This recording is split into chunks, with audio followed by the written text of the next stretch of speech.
Make this quick video to show you why you might need adjustable tow arms and adjustable camber arms.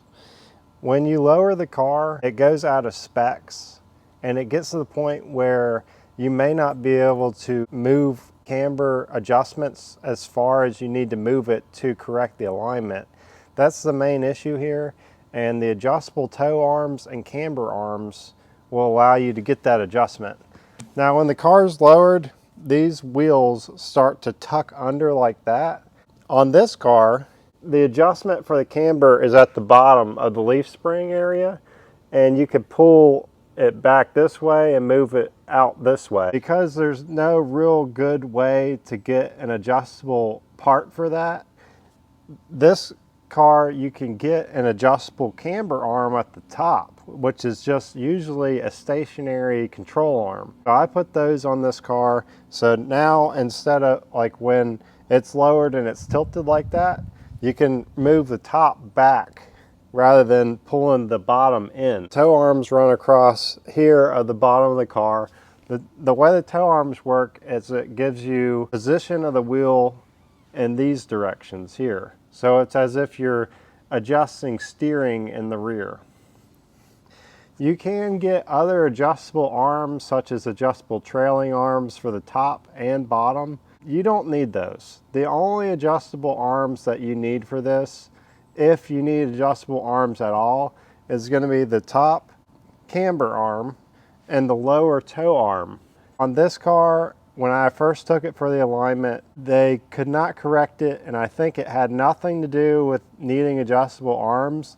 I think it had everything to do with the camber bolts being seized up. They never told me that, so I just bought all the adjustable parts. But when I put the adjustable arms on there, my tow arm bolts were completely seized up into the original tow arms. The original tow arms in this car and camber arms are not adjustable. They have an adjustable bolt that will allow you to adjust the camber and the tow. So I'll show you what that looks like on this car. In addition to that, for the tow arms, you can get a lockout kit. So then you just convert it over to the adjustable arms rather than using the adjustable bolt that has a lobe on it to adjust your tow and camber. Well, on that case, it would just be tow. I don't think you can get a lockout kit for the camber. This one right here is the camber. You see how it has a lobe on there? When you turn the bolt on the other side, it's got a lobe on the other side as well. And that pushes up against the ends here and will shift over the entire lower control, I don't know what you call it, lower control arm maybe, or lower leaf arm maybe, or spring arm, I don't know. Whatever this is, it will rotate it all the way over this way, and then once it's maxed out, it starts going back this way. On the other side of this, you can see where it has marks to keep track of your degrees that you've moved it over. I marked mine before I put all this stuff on, so I put it back in the original position. This is the tow arm adjustment. It also has a cam lobe style adjustment on it too, and as well as marks on the opposite side so you can keep track of the adjustment.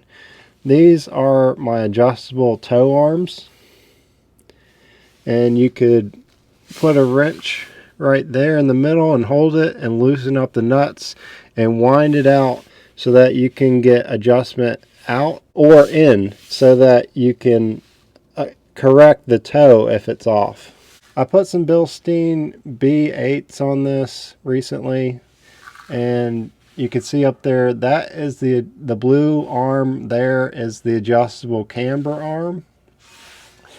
And if you look even farther back, there's an adjustable trailing arm, but you don't need that. That was kind of a waste of money. I just didn't know what I needed, but I wanted to make sure almost everything was adjustable.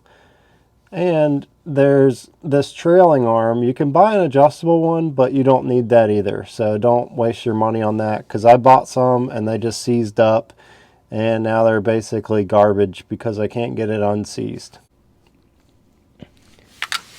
So I'll show you what it looks like on the other side, what the camber bolts look like. and the toe bolts for the adjustment. Toe bolts because it's kind of high up there. On the front of this car, you can get Dinan camber plates for the front struts. To move it over, I think 3 degrees. I can't remember. It's been a while since I bought those. But that's the other option to correct it in the front. And when I did that, it was able to make it completely correct in the front. Some people say that you can just remove the dowel pin, like there's an alignment pin, you can remove that and get more adjustment. As far as the rear, from what I've seen online, people act like you don't even need that. So I would not go out and buy adjustable arms unless the alignment shop tells you that you can't get the adjustment that you need.